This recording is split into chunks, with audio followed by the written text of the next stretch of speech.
जय हिंद दोस्तों। Lead academy YouTube channel पर आपका स्वागत करता हूं। अभी जो नया प्रतियोगिता दर्पण आया है यह अप्रैल 2024 का। अप्रैल 2024 में हम लोग आज राष्ट्रीय घटनाक्रम को देखेंगे। जो भी इम्पोर्टेंट फैक्ट होगा सारे को हम डिस्कशन करेंगे। और जिसको भी इसका यह पीडीएफ प्राप्त करना हो आप मेरा टेलीग्राम चैनल लीड एकेडमी, ठीक है, लीड एकेडमी पटना सर्च करेंगे और ज्वाइन करेंगे। वहां पर जो है सारा पीडीएफ आपको मिल जाएगा अंडरलाइन किया हुआ, ठीक है। अब यहाँ पर देखिएगा राष्ट्रीय घटनाक्रम में पहला पॉइंट क्या है। करिए कि समान नागरिकता संहिता विधेयक उत्तराखंड में पारित, सबके लिए समान कानून की जो है दिशा में पहल। तो उत्तराखंड ऐसा पहला राज्य बना जहां पर समान नागरिक संहिता विधेयक 2024 क्या कर लिया, पारित कर लिया गया।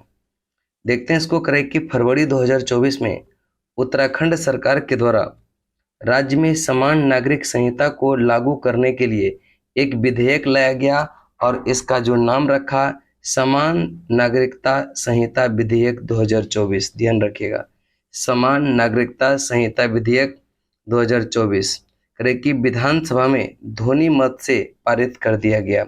अब देखिएगा ध्वनि मत से तब पारित होगा जब विधायकों की संख्या सत्ता पक्ष का बहुत ज्यादा हो। यहाँ पर वही हुआ। मुख्यमंत्री पुष्कर सिंह धामी ने इस विधेयक को 6 फरवरी 2024 को विधानसभा में प्रस्तुत किया।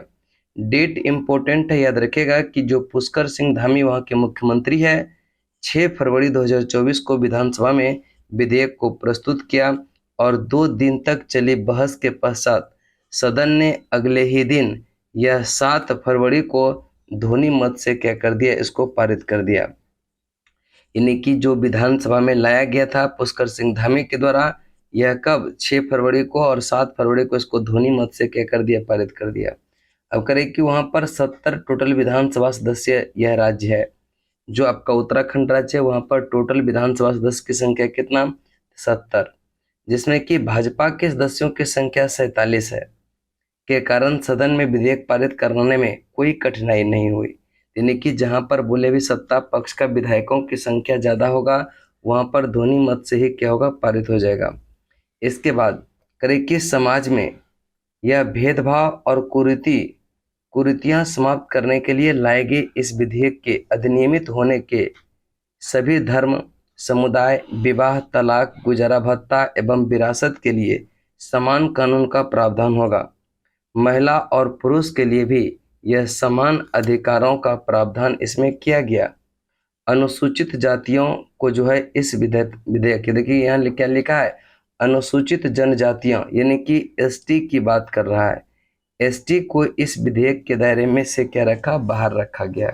क्वेश्चन यहाँ पर बन सकता है कि किसको जो है इस विधेयक से बाहर रखा गया, तो अनुसूचित जनजातियों को। उसके बाद है सहमति संबंधन, जिसको कहते हैं लिविंग इन रिलेशनशिप, को मान्यता प्रस्तावित अधिनियम में दी गई। यानी कि लिविंग रिलेशनशिप को मान्यता दे दिया, लेकिन किंतु जो है इसके लिए करे प्रावधान किया, नियम बनाया। और इस नियम में कहा कि लिविंग रिलेशनशिप के लिए पंजीकरण अनिवार्य करते हुए 1 माह से अधिक समय तक बिना पंजीकरण के रहने पर जुर्माने और सजा का प्रावधान विधेयक में किया गया। यानी कि आप किसी के साथ भी लिविंग रिलेशनशिप में रह सकते हैं, लेकिन उसके लिए क्या होगा, पंजीकरण करवाना होगा। अगर 1 महीना से ज्यादा लिविंग रिलेशनशिप में रहेंगे तो आपको जुर्माना और सजा का भी प्रावधान किया गया। अब करें कि लिव इन रिलेशनशिप में जो पैदा संतान को पैतृक संपत्ति का अधिकार भी यह विधेयक में जो है बताया गया। यानी कि लिविंग रिलेशनशिप में अगर कोई बच्चा पैदा हो जाता या उसको पैतृक संपत्ति का यह जो है अधिकारी भी यह क्या होगा, विधेयक में बनाया। उसके बाद समान नागरिक संहिता विधेयक को विधानसभा में लाने से पूर्व इसके विभिन्न पहलुओं पर विचार करने एवं विधेयक की रूपरेखा तैयार करने के लिए सर्वोच्च न्यायालय के सेवानिवृत्त न्यायाधीश, जिसका नाम क्या है, यह न्यायमूर्ति रंजन प्रसाद देसाई की अध्यक्षता में एक समिति का गठन किया गया था। ठीक है, यह किसकी अध्यक्षता में, यह रंजन प्रकाश देसाई की अध्यक्षता में राज्य सरकार द्वारा किया गया था। समिति विधेयक के प्रारूप को 2 फरवरी को ही मुख्यमंत्री को क्या कर दिया, सौंप दिया। जिस पर मंत्रिमंडल के विचार के पश्चात विधेयक विधानसभा में 6 फरवरी को क्या हुआ, प्रस्तुत किया गया। समवर्ती सूची, याद रखिएगा क्वेश्चन पूछेगा, ये क्वेश्चन पूछ सकता है कि जो यह समान नागरिक संहिता है यह कौन सूची का विषय है, समवर्ती सूची का। समवर्ती सूची का विषय होने के कारण विधानसभा द्वारा पारित विधेयक को राज्यपाल द्वारा आगे इसे यह जो है राष्ट्रपति को संदर्भित किया गया था और राष्ट्रपति के अनुमोदन के पश्चात ही यह विधेयक क्या होगा, अधिनियमित होगा।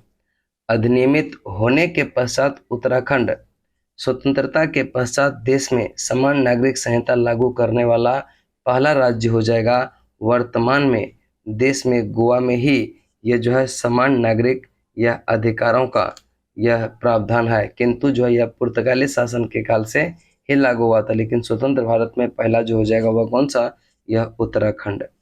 उसके बाद है हेमंत सोरेन के त्यागपत्र के पश्चात चंपई सोरेन झारखंड के नए मुख्यमंत्री बने हैं। अभी आप लोग को पता होगा कि जो भूखंड सेल डील के हेराफेरी में अवैध तरीके से खरीद बिक्री करने के मामले में जो हेमंत सोरेन था उसको क्या कर दिया, यह जेल में डाल दिया गया और वहां के करे जो पश्चात ईडी ने अंततः झारखंड के मुख्यमंत्री हेमंत सोरेन को 31 जनवरी 2024 को लंबी पूछताछ के बाद क्या कर लिया, गिरफ्तार कर लिया। करे कि गिरफ्तारी से पूर्व हेमंत सोरेन ने मुख्यमंत्री पद से त्यागपत्र राज्यपाल सीपी राधाकृष्णन को सौंप दिया, यानी कि वह गिरफ्तार होने से पहले अपना त्यागपत्र वहां के जो राज्यपाल है सीपी राधाकृष्णन इसको जाके क्या क्या सौंप दिया। इसके बाद इसके विश्वसनीय जिसका नाम है श्री चंपई सोरेन ने नए सरकार के 43 विधायकों के साथ समर्थन का दावा किया और वह क्या हुआ, यह मुख्यमंत्री बना। याद रखिएगा टोटल वहां पर विधायकों की संख्या जो झारखंड है वहां पर टोटल विधानसभा सीट है 81। उसके बाद यानी कि बहुमत साबित करने के लिए 82 चाहिए था, लेकिन जो है चंपई सोरेन ने 43 विधायकों का समर्थन प्राप्त किया। मुख्यमंत्री हेमंत सोरेन की गिरफ्तारी की आशंका में उनकी सरकार में परिवहन मंत्री चंपई सोरेन को महागठबंधन या झामुमो कांग्रेस राजद विधायकों ने अपना नेता यह जो है पहले ही चुन लिया था, यानी कि मुख्यमंत्री बनने से पहले जो यह हेमंत सोरेन की सरकार में चंपई सोरेन था वह क्या था, परिवहन मंत्रालय था इसके पास। हेमंत सोरेन वह चाहता था कि उसकी पत्नी जो कल्पना सोरेन है उसी को मुख्यमंत्री बनाना, लेकिन जो है उसके भाई की विधवा और अन्य विधायकों ने उसको क्या किया, यह उसको क्या किया था, विरोध किया, जिसके कारण जो है यह वह नहीं बन पाई। करे कि महागठबंधन विधायक दल के नए नेता जिसका नाम है चंपई सोरेन को राज्यपाल सीपी राधाकृष्णन ने 2 फरवरी 2024 को मुख्यमंत्री पद की शपथ कहां पर दिलाया, रांची में। और यह शपथ लेने के बाद 12वें मुख्यमंत्री बन गया, कहां के, झारखंड के। और झारखंड जो है विभाजित होकर के दक्षिणी बिहार का भाग है और यह 2000 में क्या हुआ था, विभाजित हो गया था। इसके बाद आगे देखते हैं करे कि बिहार का विभाजन, झारखंड राज्य का गठन नवंबर 2000 में हुआ था। तब से अभी तक केवल रघुवर दास ने ही मुख्यमंत्री के रूप में अपना कार्यकाल पूरा किया। प्रवर्तन निदेशालय द्वारा गिरफ्तार किए गए हेमंत सोरेन के मुख्यमंत्री के रूप में यह दूसरी पारी था और दोनों ही पारी में यह जो है 5 वर्ष से कार्यकाल पूरा नहीं कर पाया वो। इसके बाद अलग अलग कार्यालयों यह कार्यकालों को जो जोड़ कर देखा जाए तो झारखंड में 3 बार मुख्यमंत्री रहे अर्जुन मुंडा, सर्वाधिक समय तक मुख्यमंत्री रहे। अभी तक झारखंड में अगर कहेगा कि सर्वाधिक समय तक कौन रहा मुख्यमंत्री, तो यह अर्जुन मुंडा है। हेमंत सोरेन के पिता शिबू सोरेन भी 3 बार मुख्यमंत्री रहे, लेकिन जो है उनका कुल कार्यकाल अर्जुन मुंडा से क्या है, कम ही रहा। इसके बाद अगला देखिएगा, चुनावी बॉन्ड योजना को असंवैधानिक करार देते हुए सर्वोच्च न्यायालय ने इसको क्या कर दिया, रद्द कर दिया। याद रखिएगा लोकसभा चुनाव से पूर्व राजनीतिक दृष्टि से महत्वपूर्ण एक फैसला सुनाते हुए सर्वोच्च न्यायालय ने मोदी सरकार द्वारा 2018 में यह शुरू की गई चुनावी बॉन्ड योजना, यहाँ पर ध्यान में रखिएगा कि चुनावी बॉन्ड योजना शुरू कब किया गया, 2018 में, इसको असंवैधानिक करार देते हुए 15 फरवरी 2024 को रद्द कर दिया। जो यह चुनावी बॉन्ड योजना था जो 2018 में शुरू किया गया था, सर्वोच्च न्यायालय ने इसको असंवैधानिक करार देते हुए क्या कर दिया, रद्द कर दिया। चुनावी बॉन्ड राजनीतिक दलों को चंदा देने का एक क्या था, माध्यम था, जिनके तहत भारत का कोई भी नागरिक कंपनी स्टेट बैंक की चुनिंदा शाखाओं में बॉन्ड खरीदकर अपने पसंद के किसी राजनीतिक दल को गुमनाम तरीके से दान कर सकती। यानी कि जो यह कोई भी बॉन्ड खरीदेगा तो उसके लिए मात्र एक ही बैंक था और वह बैंक का भी कुछ चुनिंदा शाखा में ही यह बॉन्ड बेचे जाते थे, और वह है स्टेट बैंक ऑफ इंडिया, जिसको कहते हैं SBI। अब यह बॉन्ड का जो स्लैब था वह कितना कितना का बॉन्ड था, तो मिनिमम 1000 का, फिर 10,000 का था, फिर 1 लाख, फिर 10 लाख और फिर 1 करोड़ मूल्य के यह जारी होते थे। अब इसके बाद जो है लोकसभा या विधानसभा के, अब देखिए इसको यह किसको प्राप्त होता था, तो लोकसभा या विधानसभा के लिए पिछले आम चुनाव में कुल पड़े मतों का 1% मत प्राप्त किए हों, यानी कि तभी इसको चंदा मिल सकेगा कोई भी राजनीतिक दल को, जब वह लोकसभा या जो है विधानसभा में पिछले आम चुनाव में कुल मतों का अगर 1% मत प्राप्त किया हो तभी। करे कि चुनावी चंदों के पारदर्शिता बनाते हुए इसमें काले धन के उपयोग पर अंकुश लगाने के उद्देश्य से यह योजना सरकार द्वारा शुरू किया गया था। योजना के विरुद्ध दायर याचिका पर 5 यह जो है सर्वोच्च न्यायालय यह न्यायाधीश न्यायमूर्ति DY चंद्रचूड़ की अध्यक्षता वाले 5 न्यायाधीशों की संविधान पीठ ने अपना फैसला जो दिया वह 15 फरवरी 2024 को सुनाया। पीठ ने सर्वसम्मति वाले 2 अलग अलग फैसलों में योजना को भी असंवैधानिक बताते हुए कहा गया कि यह योजना भाषण और अभिव्यक्ति की स्वतंत्रता, संवैधानिक अधिकारों के साथ साथ यह सूचना के अधिकार का भी क्या करता, उल्लंघन करता। फैसला में कहा कि इस योजना में यह सूचना के अधिकार के मुकाबले गोपनीयता को प्रधानता दी गई। चंदा देने वालों का नाम गुप्त रखने के प्रावधान को मतदाता के सूचना के अधिकार और भाषण अभिव्यक्ति की स्वतंत्रता के अधिकार वाले संविधान अनुच्छेद 19(1) का ए जो है उसका उल्लंघन करता। और इसके साथ ही जनप्रतिनिधि अधिनियम 1951 के धारा 19C(a), कंपनी अधिनियम की धारा 182, 3 धारा 13AB का उल्लंघन भी न्यायालय ने फैसले में बताया। इसके बाद यह पीठ के एक न्यायाधीश जिसका नाम है संजीव खन्ना ने अलग से दिए अपने फैसले में उपयुक्त फैसले में मेल खाते हुए फैसले के लिए कुछ अलग कारण बताया। इसके बाद आगे है चुनावी बॉन्ड योजना को रद्द करते हुए संविधान पीठ ने ऐसे बॉन्ड जारी करना तत्काल प्रभाव से क्या कर दिया, आदेश भारतीय स्टेट बैंक को दिए। और इसके साथ ही 12 अप्रैल 2019 से अब तक योजना के तहत खरीदे गए बॉन्ड खरीदने वालों के नाम, राजनीतिक दलों की ओर से भुनाई गई राशि और यह भुगतान तारीख का विवरण 6 मार्च तक निर्वाचन आयोग को साझा करने को ये जो है पीठ ने कहा। और पीठ ने यह भी निर्देश दिया कि जो बॉन्ड भुनाए नहीं गए हैं उन्हें बैंकों को वापस किया जाए और बैंक दानकर्ता के खाते में बॉन्ड राशि को क्या करेगा, लौटाएगा। ठीक है, बहुत कड़ा कदम लिया गया।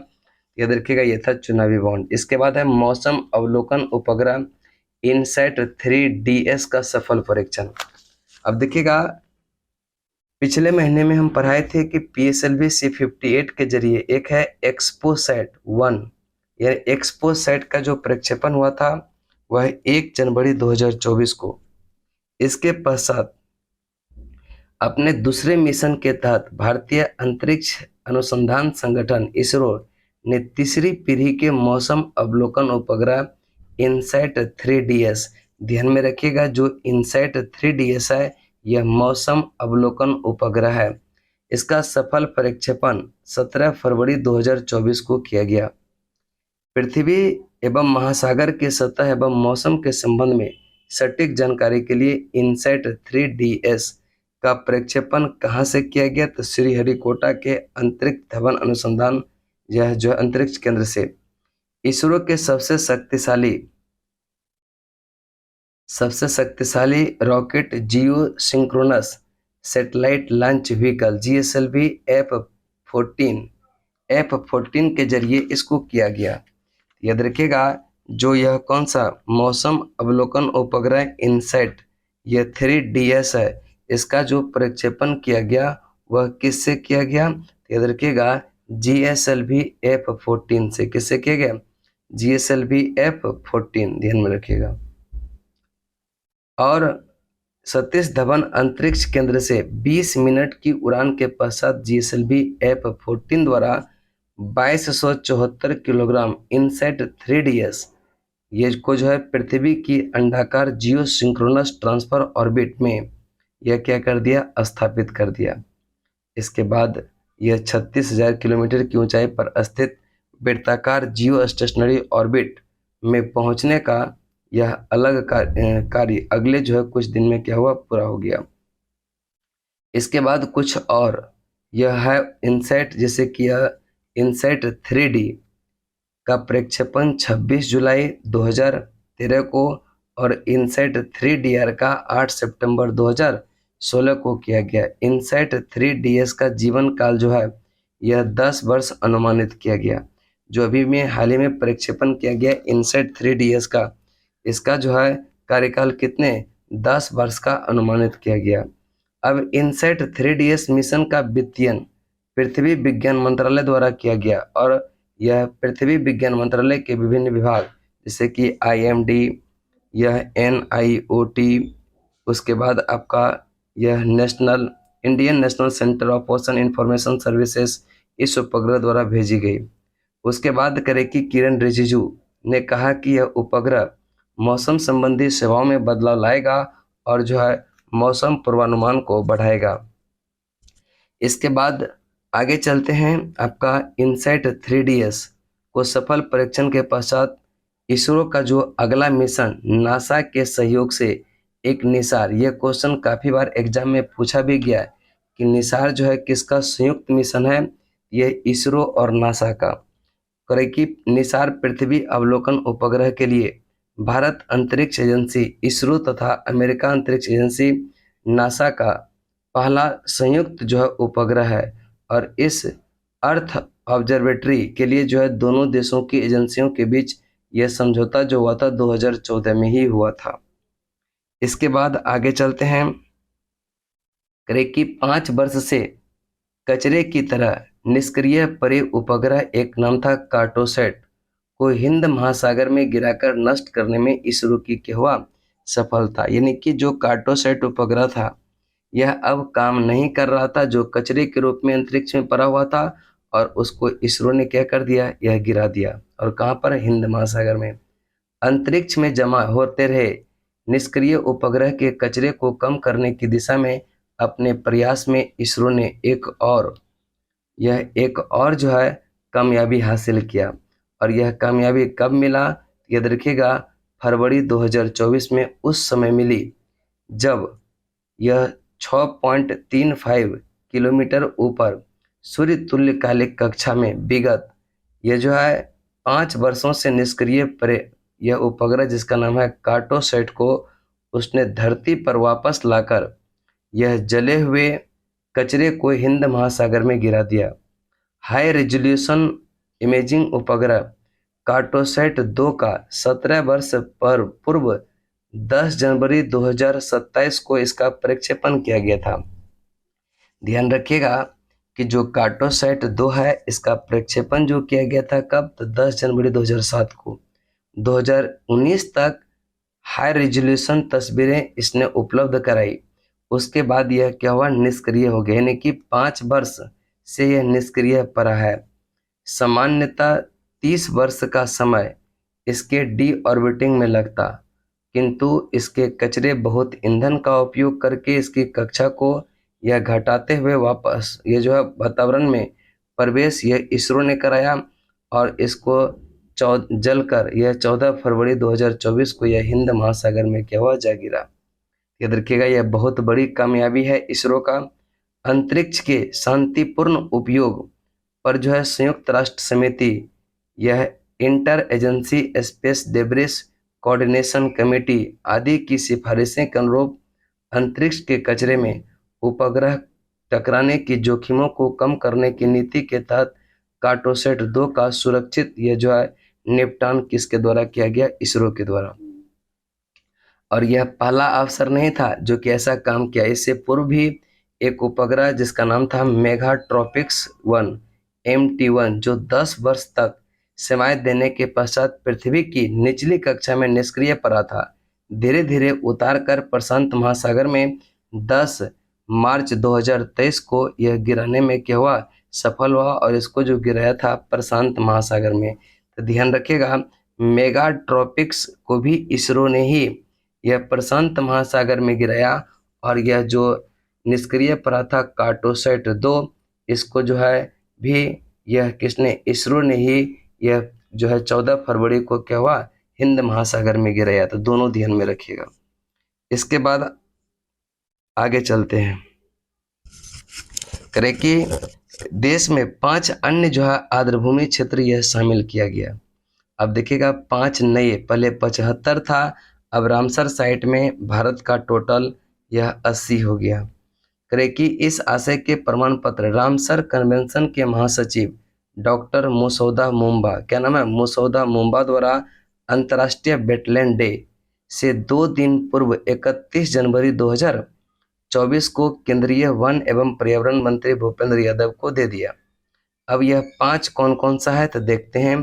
करें कि दो जो है यह तमिलनाडु का है। एक तो है कराईबेट्टी पक्षी अभयारण्य और एक है लॉन्गवुड सोलर रिजर्व वन, दोनों कहाँ के? तमिलनाडु की।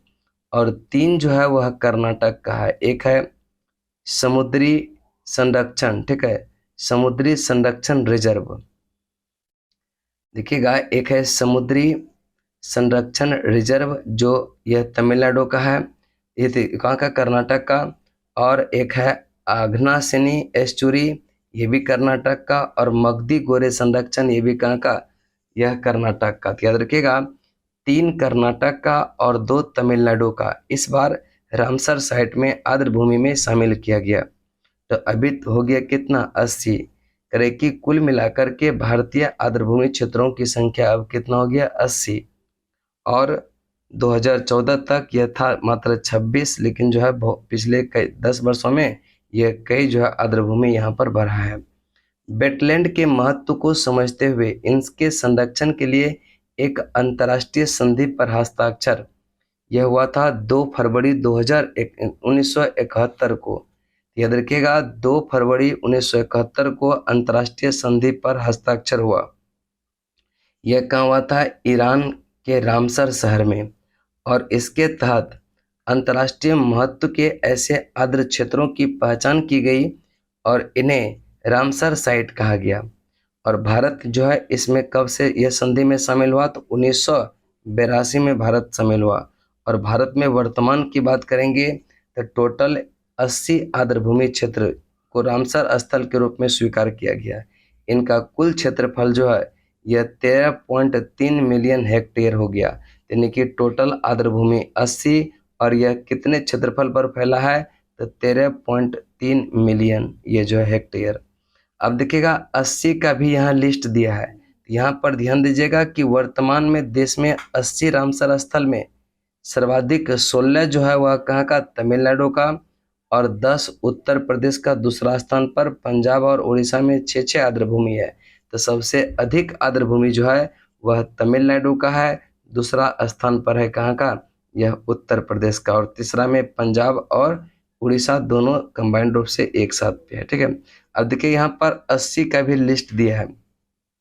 इसको एक बार आप लोग अपने से देख लेंगे जरूर, चूंकि जो है कहीं से भी क्वेश्चन आ सकता है। जिसे पूछेगा अष्टमुडी वेटलैंड कहाँ पर? केरल। ब्यास संरक्षण रिजर्व ये पंजाब में। भीतरकनिका उड़ीसा। भोज वेटलैंड कहाँ पर? यह मध्य प्रदेश।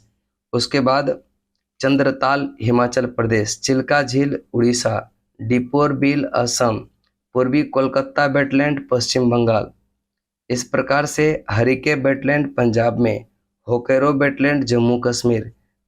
यह कांजली वेटलैंड कहाँ पर? पंजाब में। केवलादेव राष्ट्रीय उद्यान राजस्थान में। इसके बाद आगे है केशोपुर, याद रखिएगा Keshopur Miami community reserve Punjab में, कोलेरू आंध्र प्रदेश, लोकटक मणिपुर। नल सरोवर यह पड़ता है गुजरात में, नंदूर मदम महेश्वर यह कहाँ पड़ता है, महाराष्ट्र में। इसके बाद आगे देखते हैं नांगल वन्यजीव अभयारण्य कहाँ पर, पंजाब में। नवाबगंज पक्षी अभयारण्य उत्तर प्रदेश, पार्वती आगरा पश्चिम बिहार कहाँ पर, ये जो है Uttar Pradesh.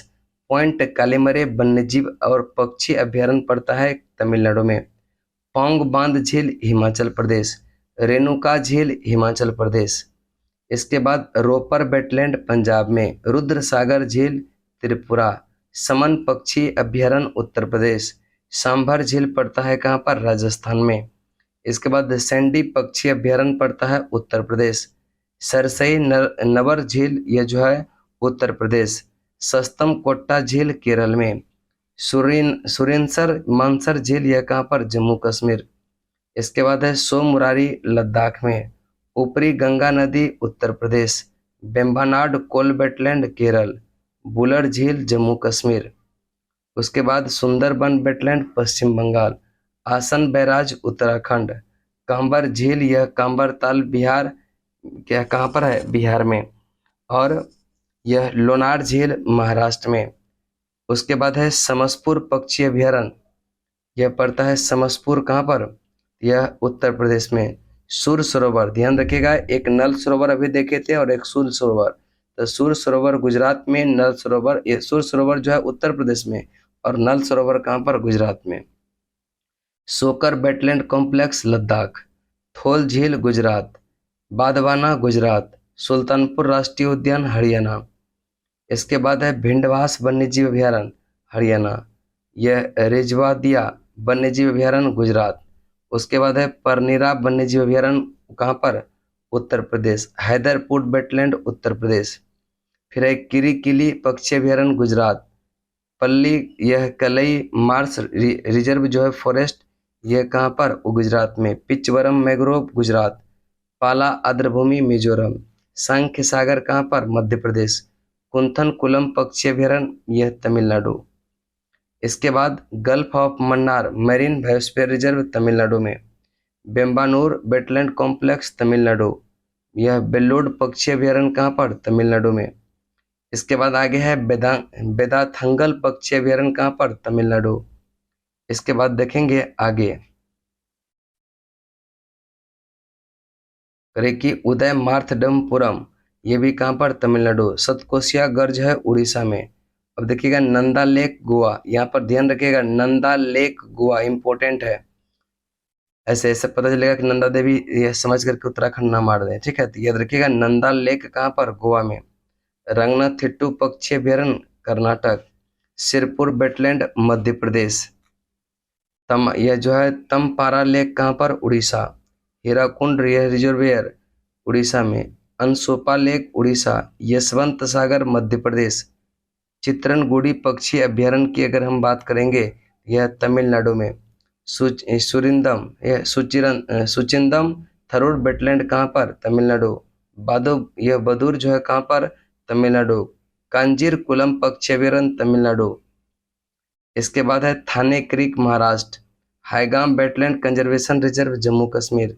सालबुद wetland conservation reserve कहाँ पर, ये जो है, ये सब 75, याद रखिएगा। ज़्यादा जो इम्पोर्टेंट है अभी जो वर्तमान में यह 5 को मिला है, ये ज़्यादा इम्पोर्टेंट है। बाकी आप लोग सारा को एक बार देख लीजिएगा, कहीं से भी पूछा जाएगा। कराईबेट्टी पक्षी अभयारण्य तमिलनाडु। लॉन्गवुड सोलर रिजर्व कहाँ पर, तमिलनाडु में। इसके बाद आगे चलेंगे अंक समुद्र पक्षी अभयारण्य रिजर्व कर्नाटक में। आघासिनी एस्चुरी कर्नाटक। मगधी कोरे संरक्षण रिजर्व कहाँ पर, कर्नाटक में। ये तमाम टोटल 80 था और 80 का 80 क्या हो गया, समाप्त हो गया। उसके बाद है गगनयान की, यह जो है उड़ान द्वारा अंतरिक्ष जाने वाले अंतरिक्ष यात्रियों को एस्ट्रोनॉट विंग्स प्रधानमंत्री ने प्रदान कर दिया।